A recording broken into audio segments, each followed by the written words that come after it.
রাহিম। আমরা আমরা আজকে এখানে আসলাম আমাদের এই হসপিটালের সার্বিক অবস্থান ব্যবস্থাপনাটা দেখলাম, এখানের স্ট্রাকচারটা দেখলাম, আমাদের রোগীর সুযোগ সুবিধাগুলো দেখলাম।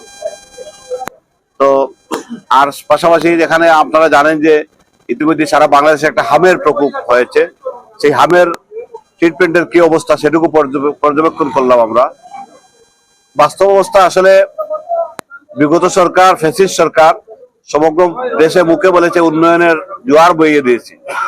এই অবস্থাটা দেখলাম যে এখানে ওই বিএনপির সময় আগের 17 বছর আগে যে কাজগুলো আমরা করে রেখে গিয়েছিলাম ওইগুলো ছাড়া নতুন কিছুই হয় নাই। এখানে কোনো মেশিনারিজ নাই, জনবলের সংকট, ইনফ্রাস্ট্রাকচার নাই, বিল্ডিং গুলা ভেঙে পড়ে যাচ্ছে, একটা কঠিন অবস্থা। এদের মধ্যে থেকে ওনারা যতটুকু করছেন আমি মনে করি এটাকে আরো একটু বেটার করা দরকার।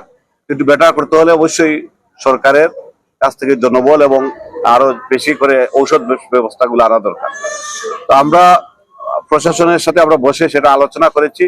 আমি ইনশাআল্লাহ আগামী কিছুদিনের মধ্যে আমাদের মন্ত্রী মহোদয়ের সাথে কথা বলবো, স্বাস্থ্যমন্ত্রী মহোদয়ের সাথে কথা বলে যাতে এখানে আমাদের প্ল্যান হচ্ছে যেখানে 50 শয্যা থেকে 100 শয্যা বিশিষ্ট একটা হসপিটালের উন্নীত করা। যেহেতু 50 শয্যাটাই ভালো করে চলছে না, এটাকে যাতে আরো ভালো করে এখন চালানো যায়, পরবর্তীতে সেটা 100 শয্যা উন্নীত করা যায়।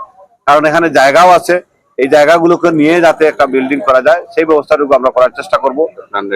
ইনশাআল্লাহ প্ল্যানটা রেডি হয়েছে 6 তলা একটা বিল্ডিং হবে এখানে।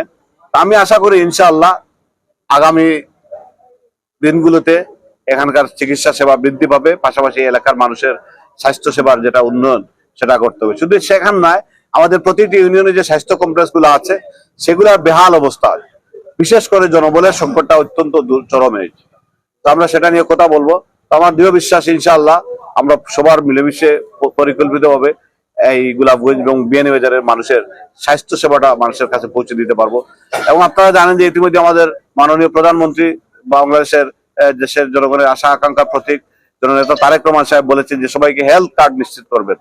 হেলথ কার্ড যদি হয়, হেলথ কার্ডের জন্য একটা প্রপার ইনফ্রাস্ট্রাকচার এবং প্রপার অ্যাডমিনিস্ট্রেটিভ সক্ষমতার দরকার, প্রয়োজন আছে।